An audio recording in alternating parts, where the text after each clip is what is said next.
Hey there, it's Dusty Thunder again with another AITA story for you. This one is, am I the asshole? Husband accused me of financial infidelity. Husband, 33 male, and I, 33 female, have been married for 10 years, together since college. Since starting out, we have made financial security a priority and have been able to achieve that, albeit with some good luck along the way. We both have good jobs, paying close to $200K each. Student loans were paid off within a few years. Both went to state schools with some scholarships, so don't have a lot of debt to begin with. We live in a house I inherited from my grandmother, no mortgage, and don't have any credit card debt. We max out our 401ks and currently have 18 months of expenses in our emergency fund and are still adding to it. Our cars are both paid off and should be good for another 5+ years, and we don't have any credit card debt. Just when you're starting to think you're doing a decent job adulting, somebody comes along and just shits on it. Thanks, OP.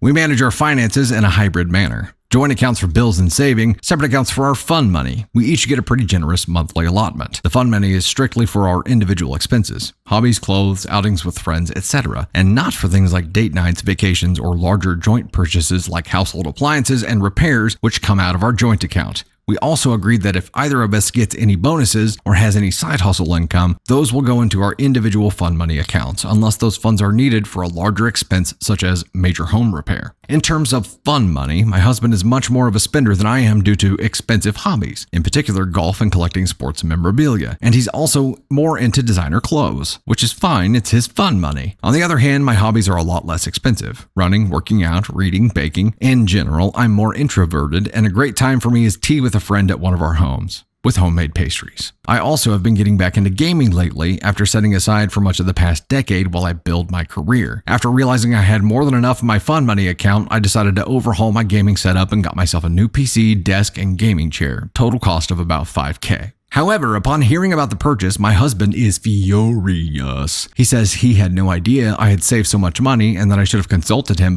before spending $5K. I asked what difference it would have made. It was my own accrued fund money and not our joint funds, and he insisted that my accumulating this amount without telling him was a form of financial infidelity. He says he lost trust in me and doesn't know what else I might be hiding. He is demanding that I return the items I purchased and deposit most of the funds into our joint account. He wants to make a new rule that fund money accounts can't accumulate more than $2K and that any excess goes back into the joint account, a rule that obviously would favor him as a person who spends most of his allotment each month instead of saving up for anything bigger. I feel like I am being punished for being more of a day-to-day saver than spender. It wouldn't occur to me to demand to know how much my husband has in his fund money account or to try to micromanage what he spends it on. I wasn't hiding anything deliberately. He never asked about it until after I made the purchases. Still, maybe I should have been more transparent about my plans. So, am I the asshole? Miscellaneous info. Husband and I each have our own office/hobby room in the house, so it's not like the gaming setup was going in a space he uses. I don't usually game when my husband is home unless he's already busy doing something else. My biggest block of gaming time is typically when he's off playing golf. Also, I run 40 to 50 miles a week, so it's not like I'm generally sedentary. I can't think of a good reason why he would object to me gaming or having a nice gaming setup in my own space in the house. This is kind of the definition of financial abuse, right?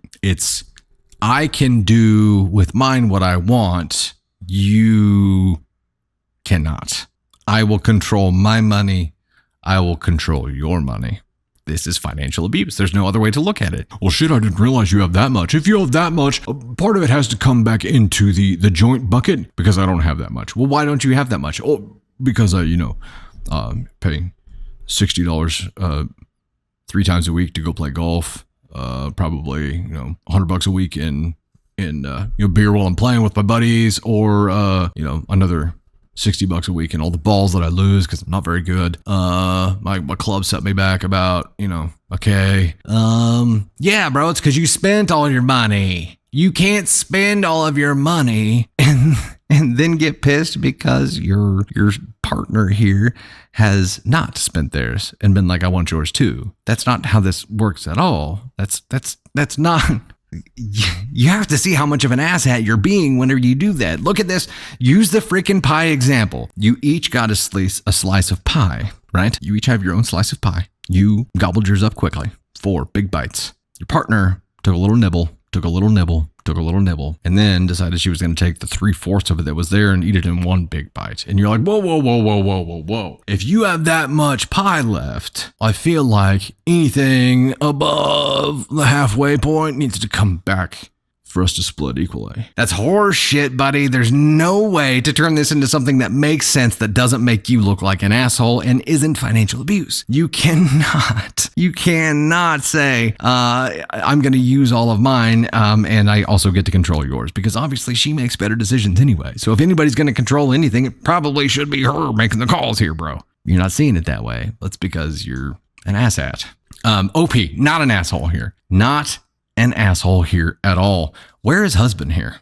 What say you? Let's take a look at the scale. 4 could have done it differently. Definitely check that box. 3 should have done it differently. Definitely check that box. 2 definitely shouldn't have done that. For sure, check that box. Is this a terrible human thing? Is it? She had intentionally, well, unintentionally saved, because she has hobbies that aren't as expensive as golf. Golf is an expensive hobby. I get it. So she has, even after dropping this $5K on this gaming setup, has still probably spent less than he has. And if there was a way to lay those out side by side and show him, be like, look, okay, so what you're saying is that if this is an apples to apples thing, you don't get to play golf anymore. Is that what you're saying? This feels like an ask on one thing, because it is financial abuse. It is being completely self-absorbed to the point where you can't even see, you have blinders on. You can't even see that you're financially abusing someone. That's a problem, bro. That is a big problem. Let's take it there. Let's take it all the way to ask on one here. The luck and the smarts that this couple has had to be in the financial position that they are in is huge. They have every box checked for their financial security. This is the fun money. Him trying to control it in any way, shape, or form, when this is money that you earned and you agreed to keep these things separate just because he spent all of his, is horseshit and is an ask on one offense. Maybe homeboy here needs to be saving up more of his slush fund money and rename that fund divorce attorney money, because I think he's gonna need it.